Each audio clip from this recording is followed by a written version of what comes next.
What's up, everybody? It's Man of Low Moral Fiber here. My name's Luke, and in this video, we're going to be taking another look at the Scorpio as a part of my Does It Suck series. The Scorpio is a unique Dahl assault rifle that is available as a quest reward from the main game for the side quest, The Bearer of Bad News, which is a pretty somber side quest. That is the one where you go around and tell all of the Crimson Raider NPCs in Sanctuary that Roland has unfortunately passed away. They each give you a unique little anecdote about Roland and how he has helped them along their way, and so it's a pretty sad little quest there. But this weapon is pretty cool in the fact that it is an homage to a character that a lot of people played and loved from Borderlands 1. I actually played and enjoyed Roland in Borderlands 1, and so I've always kind of had an affinity for this weapon. Beyond that, it has a really cool yellow and green camo skin, and we're taking another look at it because, like a lot of other weapons, it did receive a significant buff as a part of the community patch. We're going to start here by looking at the unpatched version of the weapon and then move on to applying the community patch. I have it here with the base damage accessory, which gives it an attack prefix. I believe if you have this weapon without an accessory, that it will actually be called Roland's Scorpio. If we compare this weapon here to a non-unique Dahl, we can see that it has less damage, but it has a higher fire rate. It also has a deeper magazine size, and the rest of the stats are pretty similar. Accuracy is negligibly different, the reload speed is the same, and they have the same elemental chance and elemental damage. When firing the weapon, you'll notice that the Scorpio is going to have an increased burst size. We went down to 27 there from 34. I believe that's its maximum burst size at 7. And it can have a minimum burst size of up to 5, I think.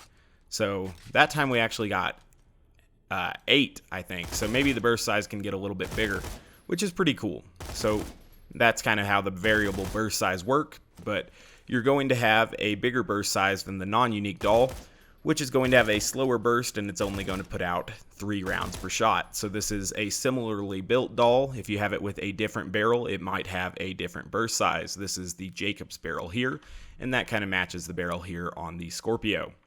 One thing I did notice when doing some initial testing for this weapon is that while most Dahl weapons seem to benefit from Two Fang, and we can use the non-unique here, which had a burst size of 3 beforehand, see how it fires faster now and it has a bigger burst size? The Scorpio doesn't seem to benefit from Two Fang, which is kind of weird, and I don't know exactly why that is, and I think it's something that actually kind of hurts this weapon, with 0 at least. Regardless, the weapon should still be pretty potent, and we'll go ahead and play around with it just a little bit after I buy ammo, then we'll apply the community patch to see how the weapon is improved. This weapon actually got a pretty significant boost as a part of the community patch for a number of reasons. Its boost with the community patch directly is going to increase its fire rate, fire rate, damage, and I think burst capacity or burst size. So we'll take a look at that after we apply the community patch. But you can see right now the weapon does okay. Obviously this is an unslagged enemy at OP8, so it takes just a little while to kill him. But it's very good at landing consecutive critical hits because the weapon has a very low recoil and it has, like I said, that pretty large burst, and so that's pretty nice. Now also, even beyond the buffs that this weapon is going to get directly, there are buffs that are given to all assault rifles in the community patch, including fixing their critical hit damage, which is pretty awesome. You can see against slagged weapons, this weapon, or slagged enemies at least, this weapon does very well. And it's also going to be a pretty solid weapon with bore, just because you're putting so many pellets downrange at a pretty quick pace. And so with that in mind, this weapon can be relatively potent even without the community patch. I believe in my first Does It Suck video I said that it doesn't suck, but it can leave a little bit to be desired. Make sure I have some health coming in just in case we need it here in a moment. I wasted my deception there. That was a mistake. Cool though. Now, even though assault rifles aren't getting the major benefit to critical hit damage that they probably deserve without the community patch, this weapon's still doing okay. You do have to be rather accurate with this weapon. You have to use your skills effectively. It's not the most potent weapon in the world, and with it being an homage to Roland, I wish it was a little more potent, so I'm excited to see what the community patch is going to do for it here. Cool. Make sure and try to slag this guy, and then we'll switch on over and try to finish him off. How did he not get slag there? That's unfortunate. Looks like I accidentally wall glitched him there. Didn't mean to do that, but whatever. The weapon seems to pair pretty nicely with Rising Shot and some of Zero's critical hit damage bonuses because, like I said, the weapon does get fairly consistent critical hits because of its burst fire effect and its almost entire lack of recoil, which is pretty cool. Try to line up a bore shot here. Looks like there is a hot loader up top, so that's something that we'll have to watch out for. I'm not exactly sure why this weapon doesn't benefit from Two Fang, but I was kind of hoping that it did, because with the legendary killer comb you can get a significant boost to Two Fang, and that would be something that would be, you know, pretty nice with it. At least I thought there was a hot loader around. I don't know what I saw that was flying around flaming. Let's take a look at what it can do against the badass, then we'll check the stats on the gun one more time before we apply the community patch. I haven't tested this weapon with the community patch at all yet, so I'm excited to see what it can do.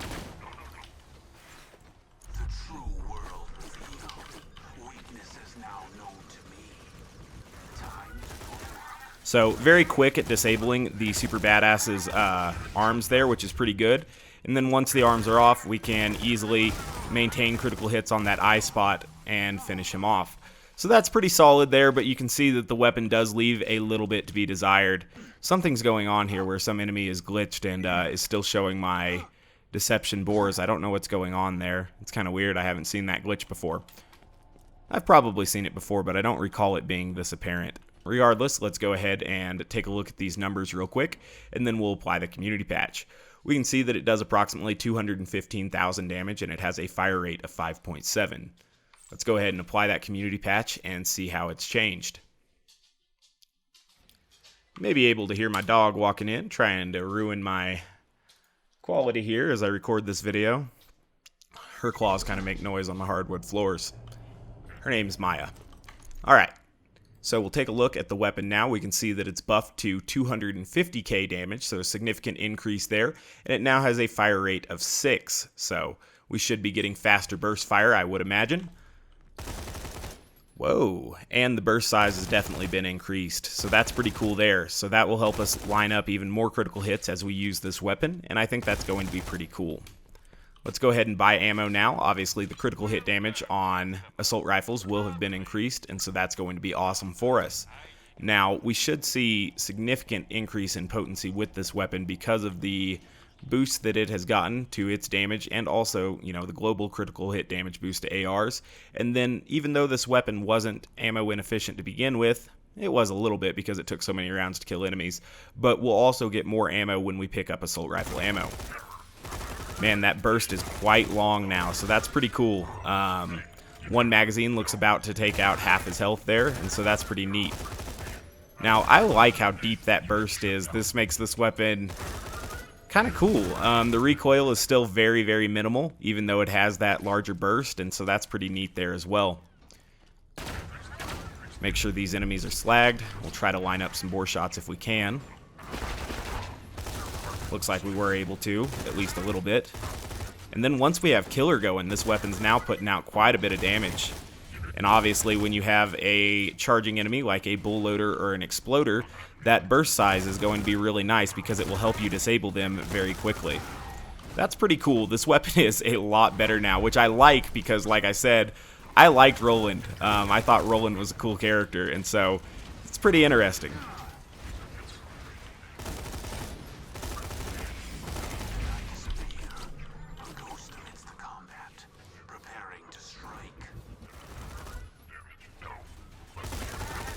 This weapon works very well for disabling loaders' joints. Assault rifles have a fairly deep ammo pool, and so I'm not too worried about running out of ammo with this weapon, especially since ammo pickups have now been increased.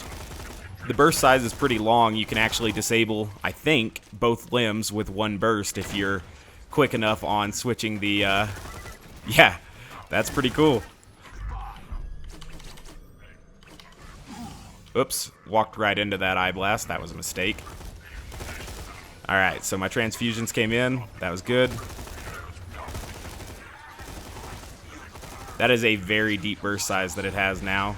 We'll slag that guy just for kicks. Hopefully this guy's slagged, but I have grenades anyway, so we'll make sure he's slagged. Perfect.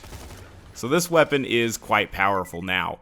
Now, Zero obviously has quite a few buffs to critical hit damage, and I believe his buff for killer right now is making the reload speed on this weapon less of a factor, because with only a magazine size of 34 and a burst size consistently of around 9, you're going to work through that, in about 4 bursts, basically. And because of that, you'll need to reload this weapon fairly frequently. So having Zero's buff to Killer, especially being boosted here by the legendary Killer Calm, is definitely helping us out there. You can see, though, that this weapon is now going to take out this badass in 1 magazine, and that's definitely an improvement over where it was before. I'm liking this weapon quite a bit now. This is a pretty neat weapon. I do always kind of like the styling on Dahl weapons. They look, in a lot of ways, fairly similar to a lot of weapons that you could actually purchase in real life. And that's pretty cool, because there are, some weapons that are entirely unrealistic, and those are cool in their own right, but having weapons that you could potentially own something that really looks and functions a lot like this, that's kind of cool. It does have these Picatinny rails on the side, basically, which is pretty neat, and I like the Dahl optic as well. I've always thought that the Dahl folding stocks were really cool as well. So that's neat. Go ahead and slag this guy. Ooh, that guy has a Torgue assault rifle. Fairly dangerous, but you can see how quickly we disabled his gun arm there.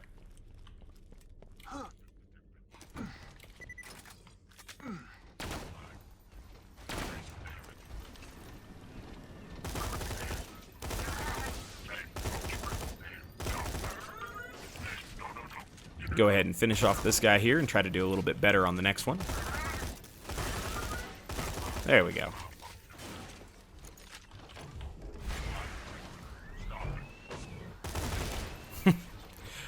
A lot of the comments have told me to aim at these top eyes or top blue spots here on these exploders, because that has increased critical hit damage. The burst fire on this weapon is a good thing to do that with, because you can target that even as they run at you. You do want to be loaded up before you do that, though. You don't want your weapon to be without magazine. Oh god, I'm gonna die. That was foolish on my part, bad play. But yeah, you can hit that running eye spot pretty quickly there if you don't accidentally trap yourself behind a dumpster like I did there. Even at range, this weapon functions especially well for taking out those critical hit spots because of its minimal recoil. And if you have multiple critical hit spots that are kind of lined up or in the same general area, kind of like the hip joints are on a hot loader, you can actually hit those just kind of by the slight spread that it has when you're shooting it, and that's kind of neat. Try to get both of these enemies slagged here. Perfect. Then we'll finish them off. Hot loader will blow up, but I think we're out of his range. Perfect. Go ahead and finish this guy off here. I guess the Dahl Emerald, which is changed to a Jade by a mod that I had here, also got an improvement. We can see that the Scorpio still has a deeper magazine than it, and now its damage is much more comparable.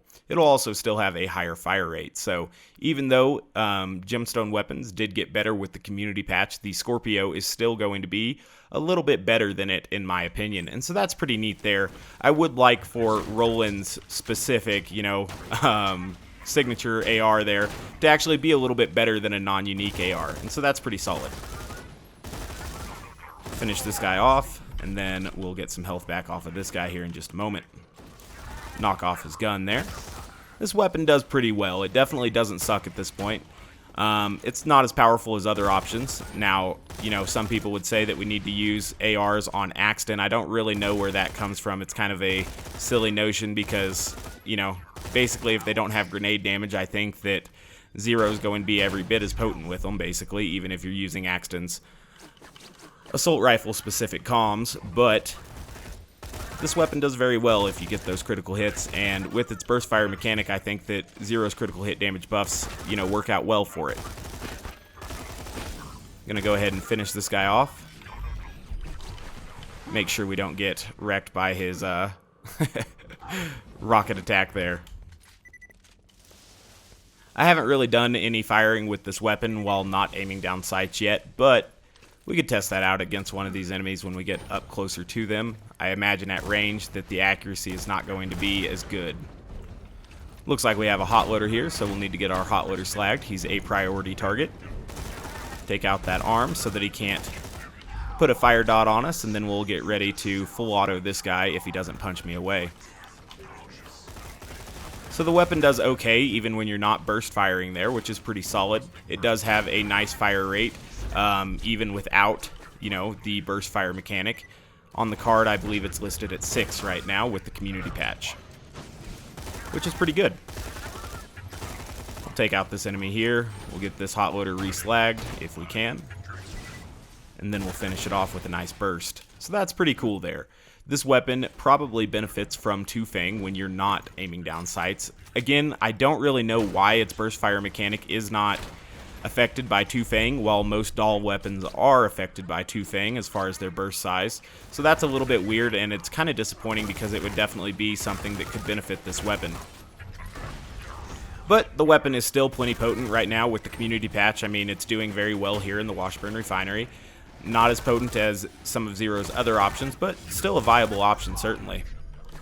Looks like we got another Torg AR fella over here. That's multiple Torg ARs that have done good damage to me here in this run. Finish that guy off as well. Cool. Maybe I'll start aiming at that blue spot on those loaders some more. The exploders, at least. So I'd like to get my killer bonus activated off that guy and then use my killer bonus to take out these tougher dudes.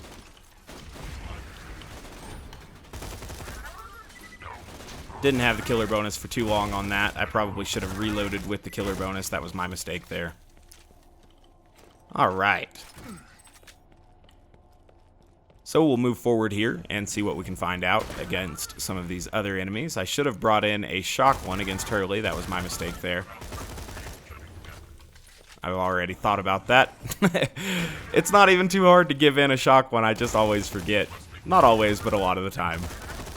Take out that guy, and then there's only one more enemy in this room before we get to the power loader, who is still asleep, I would imagine.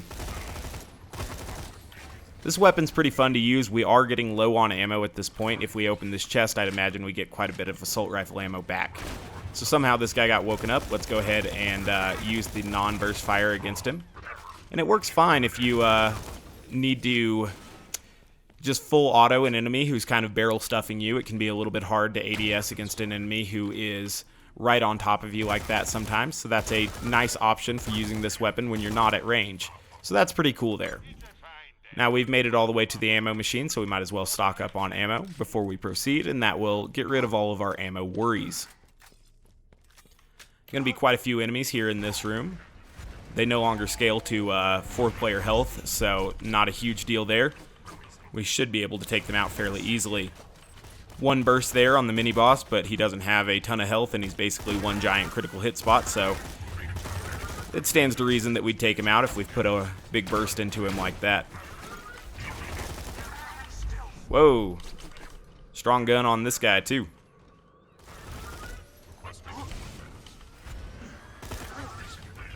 Make sure we don't get eye blasted to death here. Perfect. Ooh, I got stuck behind a railing. Just a few more dudes in this room, then a hot loader, then 2 super badasses, Hurley, and then 2 enemies that aren't that difficult.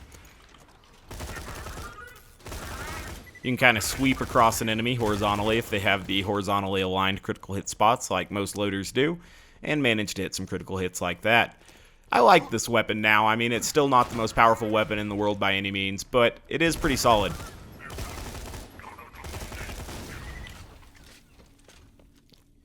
We'll move forward here and then get on to the next enemies.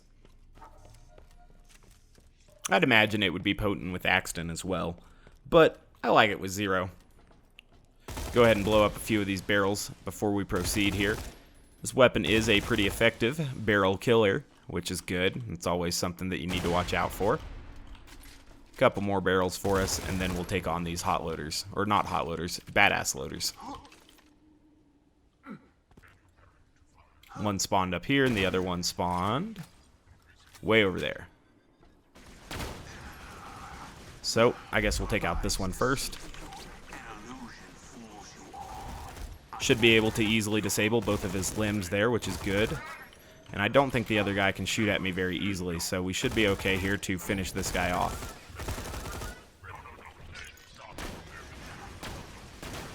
Alright.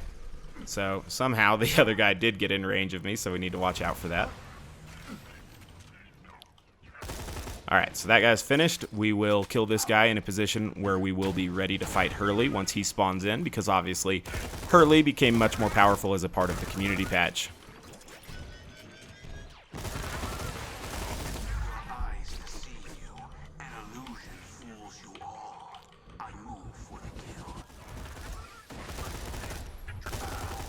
I was trying to blow up that slag barrel there at the very end.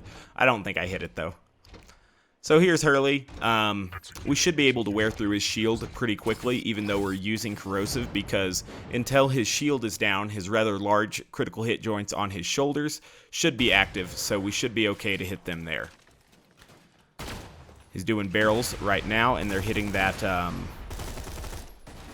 or they were hitting that rock for a minute.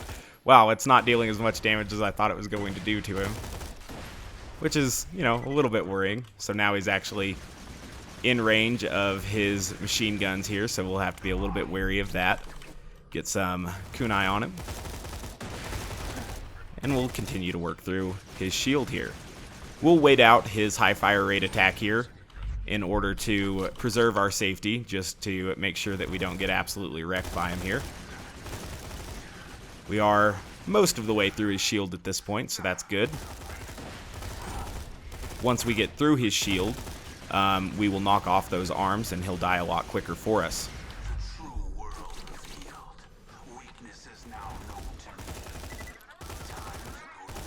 Cool. So that arm's dead. He's only got one more arm now. I think we can shoot it, but he can't shoot us. So that's pretty cool. Now his other critical hit spots are going to be a little bit smaller, but because we have a little bit of spread here on the burst, we should be able to hit some critical hits here on his hip joints. I would hope, at least. Looks like the antagonist is doing its job there, blocking some of my shots. That's real nice about the antagonist. Cool. So the burst fire is large enough that sometimes if you are attacking these loaders, it will stop them from doing their eye blast, which is pretty solid. Looks like he dropped a purple or a blue shotgun there for us, which we don't really need. Is this going to be the auto idle relic? It is. Interesting. Ooh. Get away from that bomb there, and then we'll take out the last few enemies in here. So the weapon does still use quite a bit of ammo, even though it's only consuming 1 ammo per pellet. But with that in mind, you know, assault rifles have pretty deep ammo. And the community patch has made it so that assault rifle ammo pickups are larger and more efficient, so it should be alright. Overall, I would say that this weapon is pretty potent. It definitely doesn't suck. It's not, you know, a game breaker or anything like that. If you're using this weapon, it's probably because you enjoy the Dahl burst fire mechanic or the styling of the weapon or the fact that it's, you know, an homage to Roland. It does come at a point in the game where it may be beneficial to you, especially if you get it in a corrosive element, because during the storyline, you're about to come across, you know, quite a few Hyperion bots and stuff. So in that regard, the weapon can definitely be helpful for character progression as you're working through the game. And overall, the weapon is very viable even at overpower level 8 after the community patch, but it was also decent before the community patch. Now, the weapon is, you know, not as powerful as the highest tier ARs in the game, and even the highest tier ARs aren't going to be as potent as some of the other weapons that are available, especially on characters like Zero, but it does pretty well. If there was an explosive variant of it, I would assume that the explosive variant would be extremely solid on Axton, but obviously explosive variant became a Torg-only feature here in Borderlands 2, except for maybe the exception of the Cobra. So with that in mind, the Scorpio is a pretty solid weapon. I like it quite a bit. I think it looks cool. I like the fact that it's an homage to Roland, and I would say it definitely doesn't suck. It's still kind of a middle tier weapon or a mid-high tier weapon. Like I said, it's not super potent, but it is pretty solid and it's fun to use because of its story and its Dahl burst fire mechanics, which I'm kind of a fan of. I think that Dahl weapons are, you know, obviously there's the Sandhawk, but overall Dahl weapons are a little bit less potent than some of the other manufacturers in Borderlands 2. So as always, guys, I thank you very much for watching. I do appreciate it. If you haven't yet taken the time to subscribe, please do so. I'd appreciate that. Otherwise, I do hope to catch you next time. Bye, guys.